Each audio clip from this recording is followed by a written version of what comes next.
ह्या केकचा लूक इतका सुंदर असेल असं मला वाटलं नव्हतं. तर आज मला 2 ऑर्डर होत्या आणि दोन्ही पण ऑर्डर चॉकलेट बेसमध्ये होत्या. म्हणजे त्याची बाहेरची जी कोटिंग होती, फायनल कोटिंग ती पण चॉकलेटचीच होती. तर हा केक क्लायंटने फक्त माझ्याकडे खाण्यासाठी घेतला होता. म्हणजे हा त्यांचा आय थिंक 4था का 5वा केक असेल जो की ते खाण्यासाठी घेतात. आणि ह्या टायमाला मी म्हटलं की चल असंच काहीतरी डिझाईन, ते बोलले चॉकलेटचं बनवायचं तर तुला पाहिजे तसं बनव. पण जे ड्रिपिंग होती ना ती बरोबर येत नव्हती. आता ह्याच्या आधी पण तुम्ही माझे केक ड्रिपिंगचे बघितले असेल की किती सुंदर प्रॉपर होते. पण मला असं वाटतं की त्यातलं जे पायपिंग बॅगमधलं जे चॉकलेट होतं ते प्रॉपरली मेल्ट नव्हतं झालं, म्हणून ते मध्ये मध्ये अटकत होतं. But still next time me proper melt करून घेईल. पण त्यानंतरला पण थोडेफार ड्रिपिंग बरोबर नाही आल्या. पण ठीक आहे, खाण्यासाठी होतं तर मी पूर्ण ते चॉकलेटनी कवर करून घेतलं आणि वरती पण मी चॉकलेटचे छोटे छोटे पीस करून टाकले.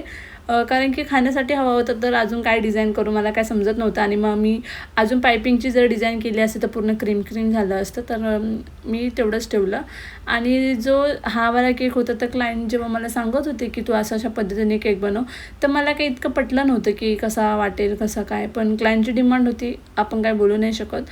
तर मी म्हटलं हां मॅम होऊन जाईल, तुम्हाला पाहिजे तसं मी बनवेल. आणि ज्या टायमाला केक मी फायनल लूक बघितला ना, खरं जाम भारी होतं. तुम्हाला पण हा केक आवडेल. आणि ते रेकॉर्डिंग करायचं राहिलं, जे की मी पायपिंगवरती काढलं आहे ना ते रेकॉर्डिंग करायचं राहिलं. आणि अशा पद्धतीने हा केक मी बनवलेला. तर किती सुंदर वाटते बघा. आणि तुम्हाला कसं वाटलं मला नक्की कळवा.